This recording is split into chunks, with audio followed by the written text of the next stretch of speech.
बहन जी, कभी आपने अपने मन से यह सवाल पूछा है, मैं कौन हूँ? यह जीवन केवल काम, जिम्मेदारियों और परेशानियों तक ही सीमित है। क्या सच में कोई ऐसा मार्ग है जो हमें भीतर से जगा दे? मैं भी कभी यही सोचती थी।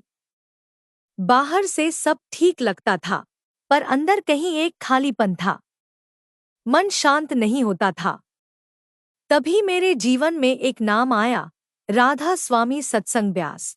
और यहीं से शुरू हुई आत्मजागृति की यात्रा। आज मैं आपसे उसी अनुभव, उसी समझ और उसी मार्ग के बारे में बात करना चाहती हूँ, जिसे लोग आत्मजागृति का मार्ग कहते हैं। आत्मजागृति क्या है? बहन जी, आत्मजागृति का अर्थ है अपने असली स्वरूप को पहचानना। शरीर नहीं, मन नहीं, बल्कि आत्मा होने का अनुभव, भीतर की चेतना को जागृत करना।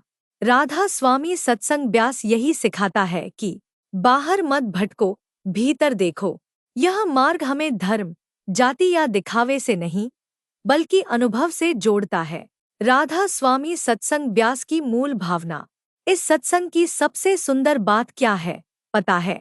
यहाँ अंधविश्वास नहीं, अनुभव पर जोर है। यहाँ डर नहीं, प्रेम है। यहाँ दिखावा नहीं, साधना है।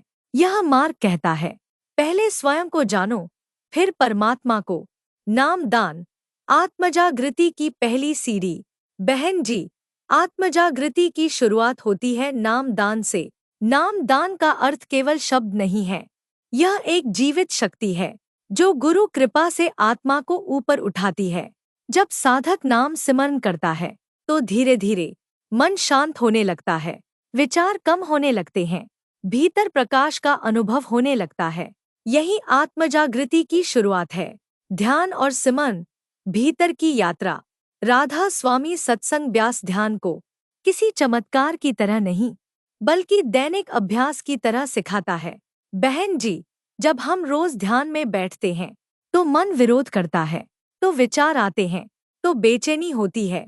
पर यही प्रक्रिया हमें सिखाती है धैर्य, संयम, आत्मनियंत्रण। धीरे धीरे मन मान जाता है और आत्मा जागने लगती है। गुरु की भूमिका, बाहरी नहीं, भीतरी मार्गदर्शक। यहाँ गुरु को भगवान की तरह नहीं, बल्कि मार्ग दिखाने वाला माना जाता है।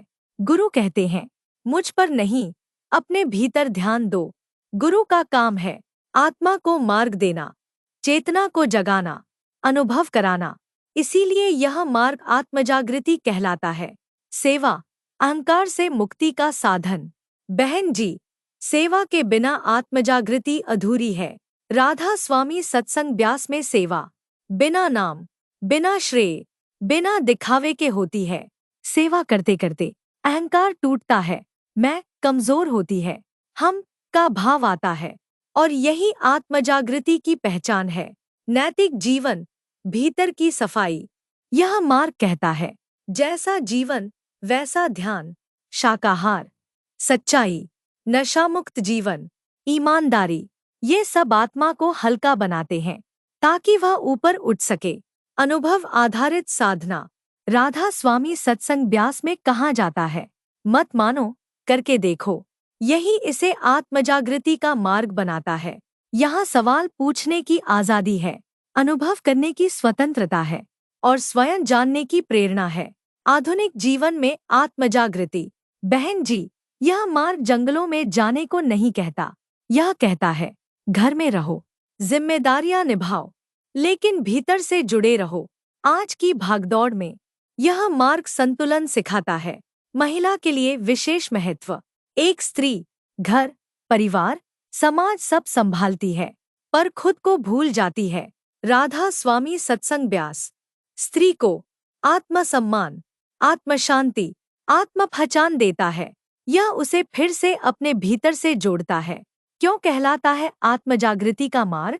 क्योंकि यह बाहरी कर्मकांड से हटाकर भीतर ले जाता है, डर से निकालकर प्रेम में लाता है, अज्ञान से ज्ञान की ओर ले जाता है, मन से आत्मा की ओर ले जाता है। इसलिए राधा स्वामी सत्संग व्यास केवल एक सत्संग नहीं, आत्मजागृति का मार्ग कहलाता है। बहन जी, अगर यह बातें आपके दिल तक पहुंची हों, अगर कहीं ना कहीं आपने खुद को इसमें पाया हो, तो समझिए यह आत्मजागृति की पहली दस्तक है। इस वीडियो बटा लेख को लाइक करें, कमेंट में अपने विचार साझा करें और शेयर करें उन लोगों के साथ जो भीतर से शांति खोज रहे हैं, क्योंकि जब एक आत्मा जागती है तो कई आत्माओं को रोशनी मिलती है। राधा स्वामी।